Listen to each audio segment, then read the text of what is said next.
कभी आसमान को छूने की ख्वाहिश रखने वाला एक गरीब लड़का, जिसने अपनी मेहनत और सपनों की ताकत से भारत के इतिहास को बदल दिया। वो लड़का एक दिन मिसाइल मैन बना, फिर देश का राष्ट्रपति। आज हम बात करेंगे डॉक्टर एपीजे अब्दुल कलाम की, एक ऐसे महान व्यक्ति की जो आज भी करोड़ों दिलों में जिंदा है। 15 अक्टूबर 1931 तमिलनाडु के रामेश्वरम में एक बेहद साधारण मुस्लिम परिवार में जन्म। उनके पिता जैनुलाब्दीन नाव चलाते थे और मां आशियम्मा एक धार्मिक और सरल महिला थी।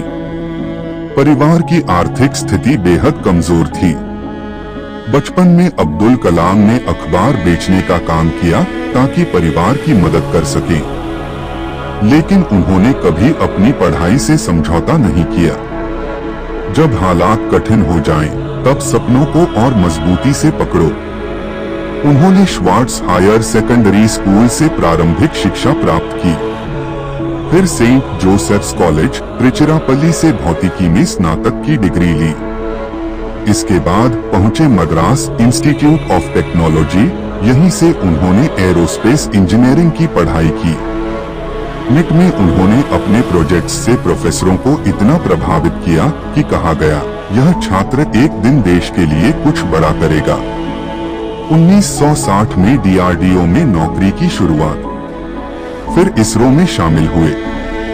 यहाँ उन्होंने भारत का पहला स्वदेशी उपग्रह प्रक्षेपण यान SLV-3 विकसित किया।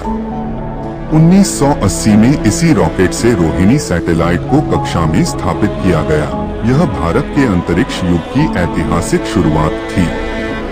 1980 के दशक में डीआरडीओ में लौटकर उन्होंने integrated guided missile development programme को लीड किया।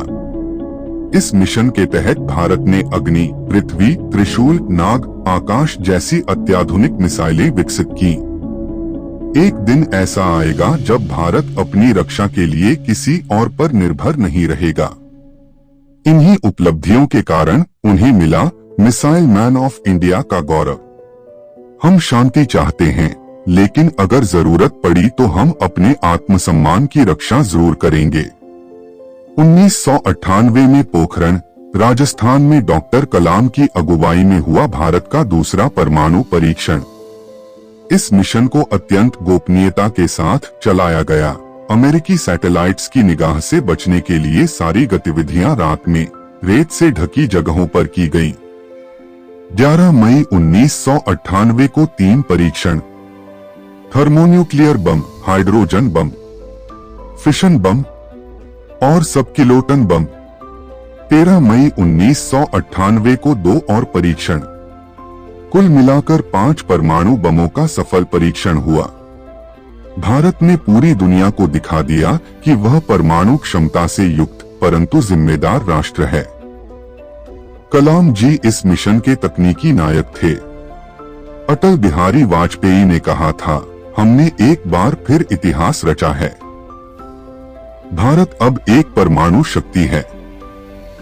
पोखरण 1998 के बाद भारत ने नो फर्स्ट यूज पॉलिसी अपनाई, यानी हम पहले हमला नहीं करेंगे लेकिन आत्मरक्षा में पूरी तरह सक्षम हैं।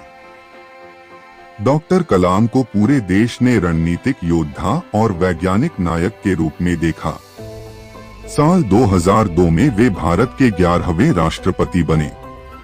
वे पहले वैज्ञानिक थे जिन्होंने यह पद संभाला। उनका पूरा कार्यकाल युवाओं से संवाद, शिक्षा सुधार और वैज्ञानिक सोच को बढ़ावा देने में समर्पित रहा। राष्ट्रपति भवन मेरे लिए शक्ति का प्रतीक नहीं, सेवा का केंद्र था। उन्हें लोग प्यार से पीपल्स प्रेसिडेंट कहते थे। कलाम जी ने कई प्रसिद्ध किताबें लिखी। विंग्स ऑफ फायर आत्मकथा, ignited minds, India 2020, turning points. इन किताबों का हर पन्ना युवाओं के लिए प्रेरणा से भरा है। सपना वो नहीं जो आप नींद में देखते हैं, सपना वो है जो आपको नींद नहीं आने देता। अगर आप सूरज की तरह चमकना चाहते हैं तो पहले सूरज की तरह जलना सीखिए। युवाओं के पास ऊर्जा है, उन्हें सही दिशा चाहिए। 27 जुलाई 2015 वे IIM शिलोंग में लेक्चर दे रहे थे। मंच पर ही दिल का दौरा पड़ा और वहीं उन्होंने अंतिम सांस ली। वे मृत्यु के अंतिम क्षण तक शिक्षण कार्य में लगे रहे। वे चले गए, लेकिन उनके विचार आज भी जिंदा हैं। डॉक्टर कलाम ने हमें दिखाया कि गरीबी, संघर्ष या असफलता कुछ भी सपनों को रोक नहीं सकता। उन्होंने देश को मिसाइल दी, विज्ञान दिया, प्रेरणा दी और सबसे बड़ी बात विश्वास दिया कि भारत कुछ भी कर सकता है।